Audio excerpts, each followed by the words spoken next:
Bien, ¿qué tal muchachos? Vamos a llevar a cabo el análisis cinemático de otro mecanismo. Es uno que nos quedamos ahí a medias en este asunto de la contingencia. Y bueno, lo vamos a hacer de principio a fin. Aquí creo que hice unos cambios a como lo habíamos empezado en clase, así que les sugeriría, pues bueno, volver a empezarlo. Los archivos correspondientes a esto, por si acaso no los tuvieran, necesitan volver a imprimir las hojas de este diagrama del mecanismo. Se los voy a dejar también ahí adjunto a la tarea que va a estar publicada ahí en Google Classroom. El mecanismo corresponde a la colección de libros de mecanismos en la técnica moderna de Artobolevsky, propiamente el volumen 2, primera parte, en la página 615, nombrado Mecanismo de corredera y manivela de la cuchilla de un mecanismo de una máquina de tronzar, perdón. ¿Ok? Bueno, en este caso, pues el volumen 2 hace alusión a la parte de mecanismos de palancas, es decir, pues prácticamente puras barras, que para nosotros está relacionado con los mecanismos de pares inferiores. Bien, que sería ya el último ejemplo que vamos a hacer con respecto a esto.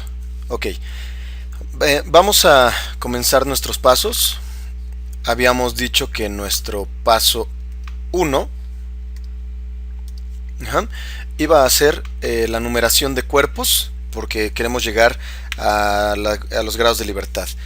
Y pues de paso, este nombre que nosotros vayamos dando, dijimos que es el mismo que van a tener los vectores y el orden que se va a seguir en la programación en Wolfram Matemática. Bien, también comentamos que era recomendable que la barra de entrada o el elemento de entrada fuera la primera. En este caso tenemos aquí una manivela, este elemento cortito, un cilindro. Este va a ser el cuerpo 2. Por acá tenemos al cuerpo 3. Vamos a nombrar a este como cuerpo 4. 5. A la cuchilla propiamente va a ser el 6. Una corredera, que es como una especie de guía que está por ahí atrás escondida, por eso está transparente, sería el 7. Y también una recomendación fue que todo aquel cuerpo que sea fijo, las tierras, los numeremos como los últimos, para que de ahí todo nombre de vector que queramos utilizar a partir de ahí, sabemos que son puras tierras. Ok, bien, esos serían la cantidad de eslabones, es decir, podríamos decir aquí que L sería igual a 8, linkage. Y vamos a hacer ahora el conteo de juntas completas o de dos o semijuntas, las J1 y las J2. Aquí, para ser preciso, tal vez aquí me faltó un pequeño detallito que no puse en este diagrama, que es que estos nodos están pivotados a tierra. Y creo que eso lo habíamos platicado ya en clase, que los nodos que están pivotados a tierra normalmente van a estar coloreados en negrito. Y los que sean flotantes van a ser transparentes, para entender bien cuáles son los que están a tierra. Bien, eso también nos va a ayudar para entender las ecuaciones de lazo. Bueno, aquí tenemos una junta, manivela con tierra. Aquí atrás tenemos otra, manivela con barra 2. Otra, tercera junta. Acá tenemos otra.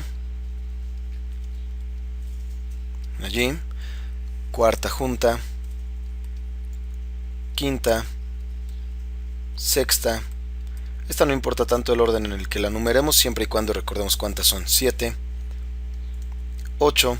Y aquí hay que tener mucho cuidado porque tenemos la unión de la cuchilla, este cuerpo rectangular, con la corredera, que es el perno, el que va a permitir giro. Entonces ahí tendríamos una novena junta. Pero al mismo tiempo tenemos a la corredera deslizándose sobre la guía o camisa, y vamos a decir entonces que esa es la décima junta. En total tenemos 10, es decir, las J1 son 10. Las J2 en este caso no están presentes. Bien. Continuando con la fórmula de Grubler-Kutzbach, sabemos que nuestros grados de libertad van a estar dados por esta fórmula que ya dedujimos en clase. Así. Así. Y ya tenemos la cantidad de cada una de ellas. En este caso, la cantidad de eslabones dijimos que son 8. Después acá 10. Y en este caso no hay semijuntas. para darnos 21 menos 20, que es igual a 1, lo cual pues es lo deseable desde el punto de vista de una máquina. Recordemos que para máquinas de más grados de libertad ya estaríamos hablando de que necesitamos introducir sistemas de control. Por eso el interés de confirmar que sea de un grado de libertad. Obviamente si la máquina existe, pues no hace falta entenderlo, simplemente nada más confirmarlo, ya que sabríamos cuántos motores necesita para generar su movimiento. Bien, me voy a traer el diagrama para volver a pegarlo una vez más. Ahí está. Que va a ser nuestro paso 2, en donde tenemos que hacer nuestro diagrama de vectores. Acordamos una nomenclatura en donde dijimos que los vectores rojos van a ser vectores en movimiento. Entonces este va a ser el R1. Ajá. Voy a volver a ponerle sus bolitas. Vamos a ponerlo así para terminar más rápido.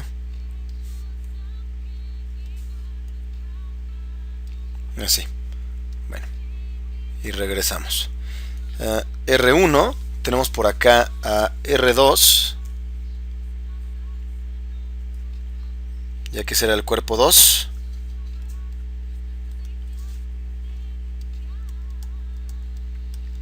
Ese sería R2. Este R3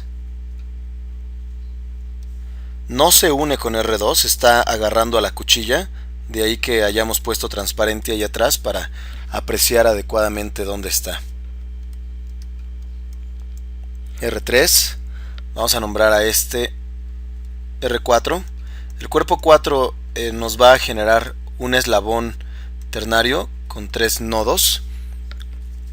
Así que para definir todos sus puntos y cerrar bien los caminitos, necesitamos aquí otro vector adicional que va a ser el R4'. Lo voy a poner por acá. R4'. Ahí está. Después tenemos el cuerpo 5 que nuevamente agarra también a la cuchilla. Tenemos ahí a R5. Y bien, voy a necesitar definir otro vector que está moviéndose a lo largo del cuerpo 6, es decir, la cuchilla, porque estos dos nodos que estoy uniendo pertenecen a la cuchilla. Y no nada más ese, también este otro de acá, que llega hasta la corredera. A ese le vamos a llamar R6'. Ok. La corredera tiene un comportamiento interesante. No nos conviene llegar con un vector directamente hacia ella. Necesitamos llegar a un punto fijo que nos permita entender un poco más fácilmente el comportamiento verdadero de esta corredera. Para eso, definimos primero la línea de acción de la corredera, la cual estaría así. Y con un vector fijo que vaya de tierra a tierra, ubico una posición de... Vamos a ver que me salga bien, lo más derecho posible. Quiero pensar que está ahí derecho. Que va a ser un vector fijo que va de la tierra a la guía. Y vamos a llamarle a este R8. Para que así el cuerpo que es la corredera, que es el cuerpo 7, ese sí lo voy a ubicar por el llamado vector 7, que tiene la ventaja de que no cambia de orientación, solamente va a cambiar su longitud, lo cual nos va a ayudar. Bueno, desde aquí tenemos que ir viendo cuántos cuerpos tengo en movimiento. Tengo al R1, los vamos a ir contando: R2, R3, R4, cuerpo 5, cuerpo 6 y cuerpo 7, es decir, tenemos 7 cuerpos en movimiento. Ya que tenemos un grado de libertad, sabemos que solamente vamos a dar entonces 6 incógnitas y tenemos 7 variables de movimiento. Al dar una nos quedan estas 6 incógnitas. Eso quiere decir que para esas 6 incógnitas, que son ecuaciones o incógnitas escalares, voy a necesitar 3 ecuaciones vectoriales que generen esas 6 ecuaciones escalares para determinar estas 6 incógnitas escalares. Entonces necesito 3 caminos cerrados que me permitan determinar esto. Bien, yo voy a poner 2 vectorcitos que voy a necesitar para cerrar esos caminos. Esos vectores van a ser estos. En clase ustedes me habían propuesto por ahí uno más. La verdad es que ya no voy a usar ese aquí en esta ocasión. Este va a ser, vamos a poner el nombre por acá, R8'. Y este de acá para acá, que va a ser el R8'. Si aún no agregamos muchas primas, pues bueno, no va a ser necesario cambiarle el nombre. Pero si ya aquí hubieran sido mucha P, pues bueno, tal vez sí sería recomendable poner ya mejor otro nombre de vector, 9, 10, etcétera. Con el entendido de que el 8 para adelante, debido a esos consejos que habíamos dado, pues van a ser vectores entre tierras. Ok. Bueno, ya que tenemos eso, vamos a pasar ahora a nuestro tercer paso,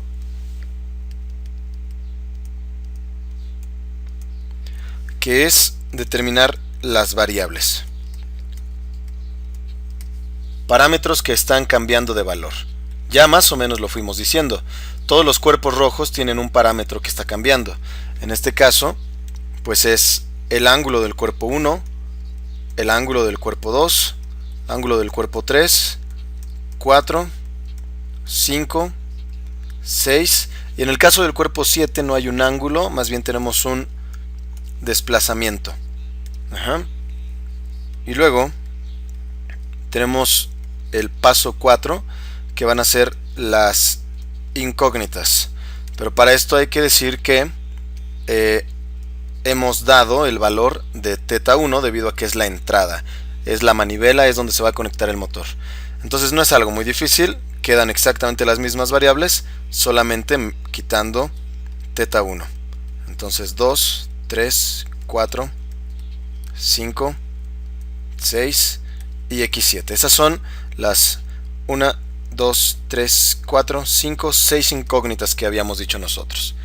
Ok, una vez dado eso, ya podemos nosotros ir al paso 5, que dijimos van a ser nuestras ecuaciones de lazo,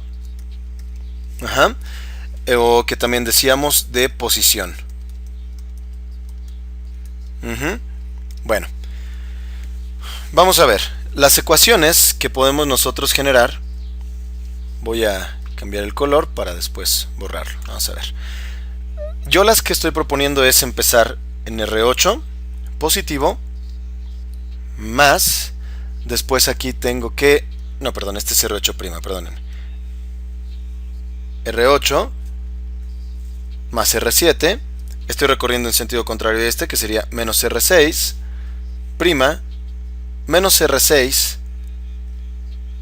menos R3 y menos R8'. Ese es un caminito cerrado. Ok, vamos a poner otro camino cerrado, con otro color, con este. Tengo también obligar que estos lazos pasen por todos los cuerpos sin que sobre o falte ninguno, sin que falte ninguno por pasar. Entonces se me ocurre ahora que falta aquí el R1, el R2, menos el R4', y después menos R8'. Ya tenemos ahí el otro lazo. Pero me falta por allí incluir en alguna ecuación, R4 no importa mucho porque su variable ya está considerada al contemplar a R4', pero uno que sí no ha sido considerado en ninguna ecuación es el cuerpo 5. Así que necesito una ecuación que lo considere. La que yo propuse fue empezar con R8' más R4 más R5, ahí ya lo estoy usando, menos R6 menos R3, y no es necesario ir para allá, me fui para acá, R8. Bueno,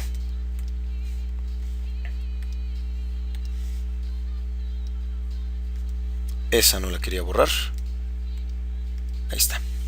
Vamos a escribirlas ya por acá, ya vimos ahí dónde se originan. Entonces las ecuaciones fueron R8 más R7 menos R6', menos R6, menos R3, menos R8 B'. Es un lazo cerrado, así que sería igual a un vector 0.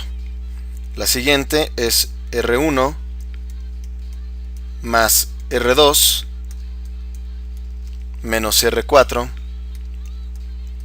menos R8, y vamos a poner el 0 hasta acá. Recordemos que estamos haciendo nuestro acordeón para pasar después a Wolfram. Tenemos después la tercera ecuación, que sería R8' más R4 más R5 menos R6 menos el 3, que veo que acá arriba me faltó la flechita, menos el R8 B'. Así. Igual a el 0. Ahí está. Ok, esas serían nuestras ecuaciones. El siguiente paso es la definición de cada uno de esos vectores. Y bien, ahora tengo que escribir la definición de cada uno de ellos. Vámonos en orden. El R1, que habíamos dicho que esto se podía escribir de diferentes formas. Así. Para no tardarnos tanto, recordemos que el vector unitario era la unión de un coseno y un seno del ángulo de orientación o de inclinación de este vector. Va a ser necesario que sí definamos a los u en matemática, pero ya lo haremos allá.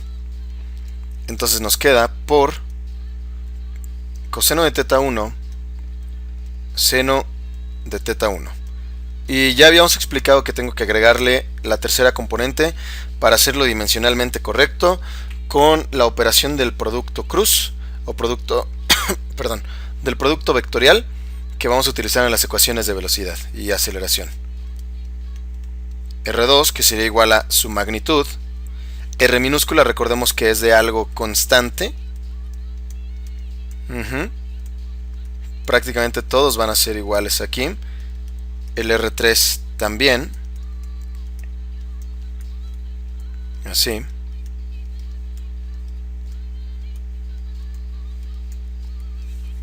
Vamos a continuar. El 4. Hay que tener un pequeño detallito allí con el 4. Que ahorita vamos a ver. Creo que lo llegamos a aclarar alguna vez en clase. Tenemos ahí el 4. Coseno de teta 4. Seno de teta 4, 0. Y bien, nos hace falta ahora el R4', el cual tendrá que ser igual a su magnitud, que es R4', pero su ángulo, al estar incorporado en el mismo cuerpo 4, que es este eslabón ternario, va a estar a la misma inclinación que el 4, es decir, teta 4, más un ángulo que se va a mantener constante. Ese ángulo constante, habíamos dado también la nomenclatura para los ángulos constantes, que va a ser, déjenme borrarlo, beta.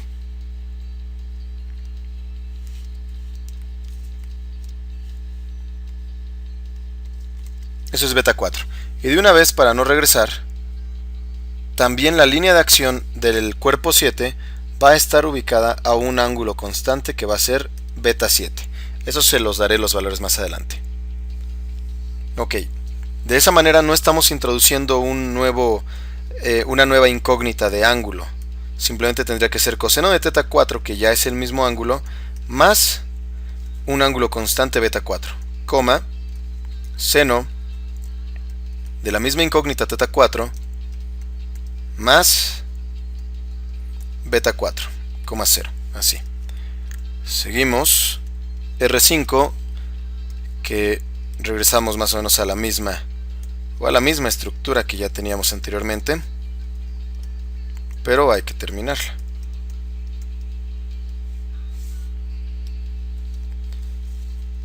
Tenemos el 6,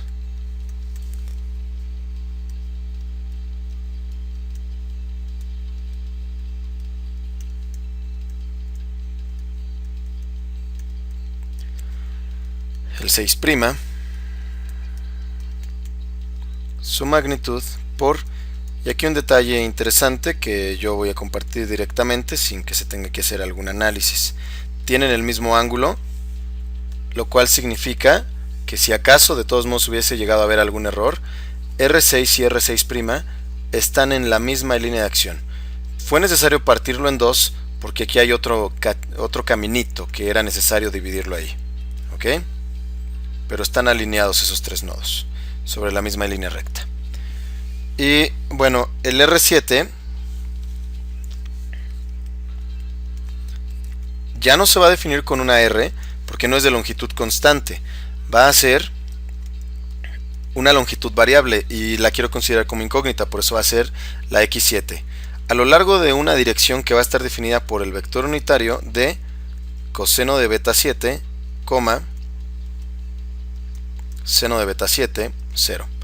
Después el R8, que será, como son vectores fijos, una cierta Rx del vector 8 y una Ry del 8.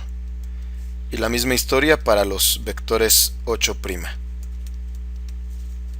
Rx8', Ry8', 0.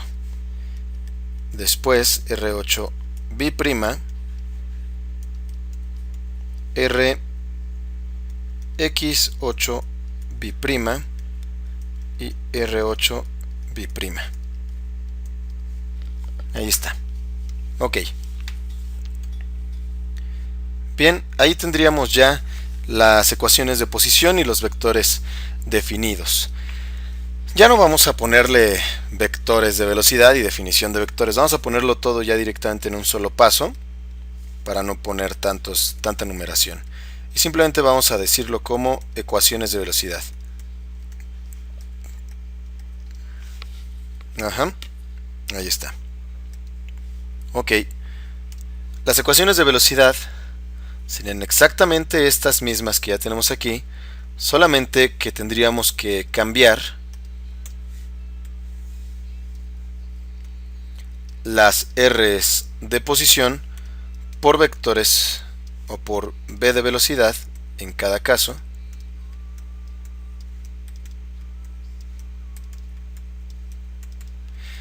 Y aunque algunos de estos vectores, por ejemplo los 8 o todos los 8', etcétera, se van a hacer 0, bueno, es una costumbre mía pues sí mantenerlos. Y definiremos que son 0.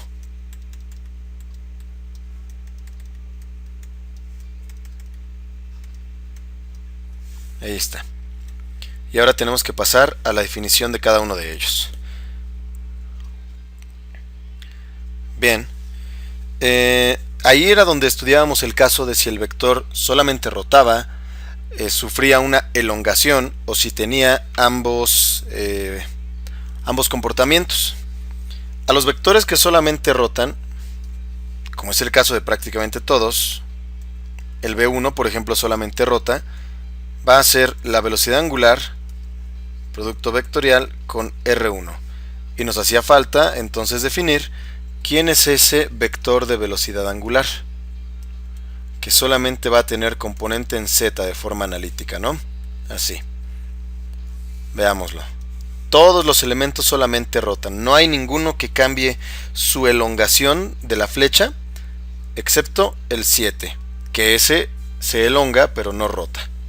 Bueno, entonces básicamente todos los demás van a estar prácticamente igual.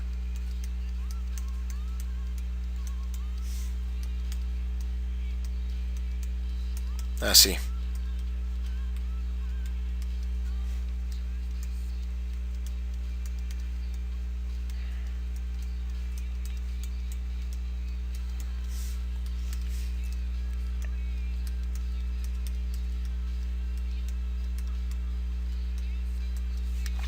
Vamos con el 4.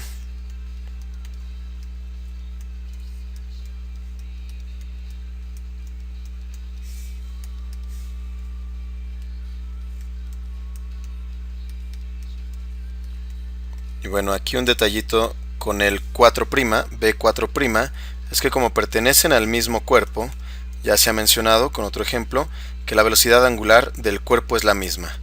Lo que sí va a cambiar es la velocidad tangencial que se produce de ese movimiento angular debido al vector de posición, que es diferente, el R4'.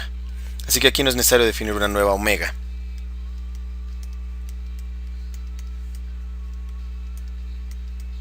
Seguimos. Sí se requiere definir ahora la omega 5.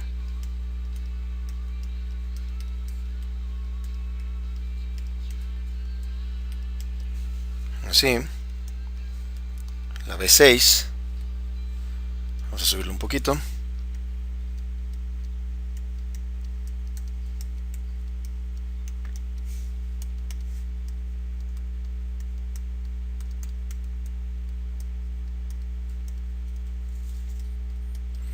Y bien, ahora con el B6' sucede algo parecido con el cuerpo 4. No tiene por qué existir una nueva velocidad angular ya que pertenecen al mismo cuerpo. Lo que sí va a cambiar es el vector de posición. Entonces aquí no se define ninguno nuevo.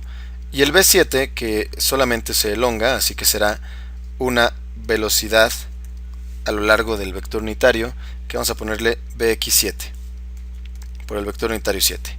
Y aunque básicamente ya está definido ahí arriba, vamos a aclararlo aquí de todos modos.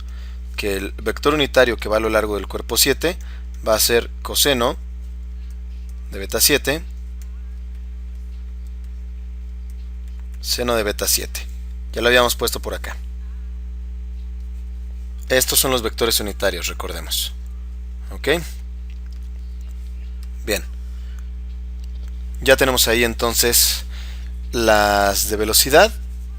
Bueno, faltaría aclarar que las 8 son 0 y así hasta el bi'prima.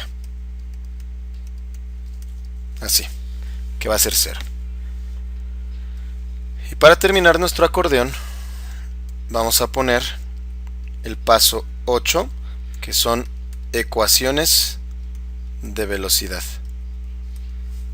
Perdónenme, de aceleración. Ahí está, de aceleración. Va a volver a ser algo muy parecido a lo que ya habíamos hecho. Son las mismas sumas y restas, solamente que ahora va a ser con letras A del vector de aceleración.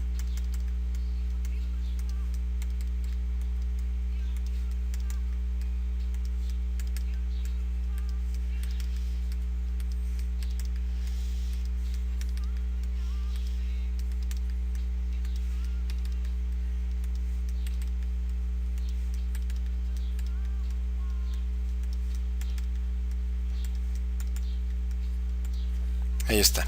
Y ahora pasamos a la definición de cada uno de los vectores, donde pues bueno, tenemos básicamente solamente vectores que rotan, salvo el de la corredera. Para los vectores que rotan, la velocidad total, podríamos decirlo así, sería igual a la suma de la aceleración tangencial, que es esta, menos la velocidad normal, que es esta. Ajá. Aquí hay que mencionar que eso es la magnitud de la velocidad angular, no es el vector. Bien, y aquí obviamente pues habría que definir ahora quién es alfa 1. Así.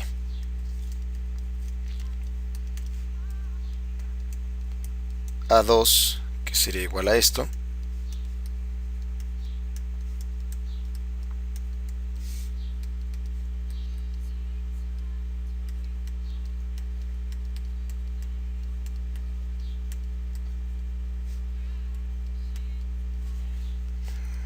El 3.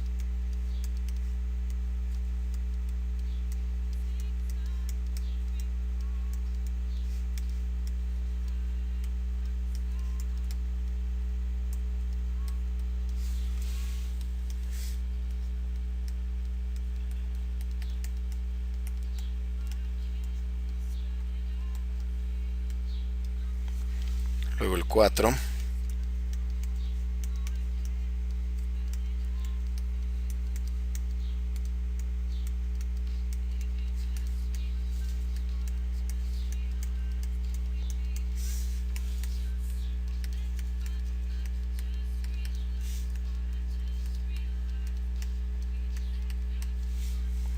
el 4', que ya hemos hablado de esa situación. No hay por qué agregar una nueva aceleración angular, ya que es el mismo cuerpo, pero sí cambia el vector de posición por el prima. La velocidad angular también es la misma que el 4 y solamente cambia el vector. El 5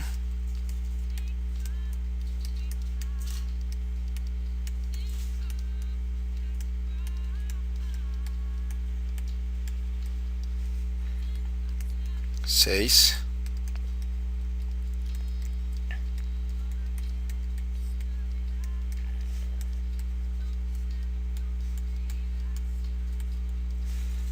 el 6' con una situación parecida que ya platicamos, no introduce nuevas velocidades o aceleraciones, pero sí cambia el nombre del vector. Que no, ahí está.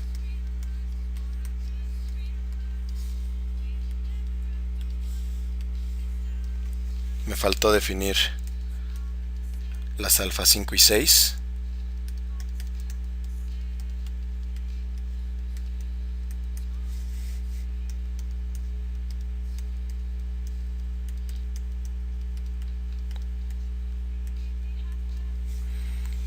Y el 7,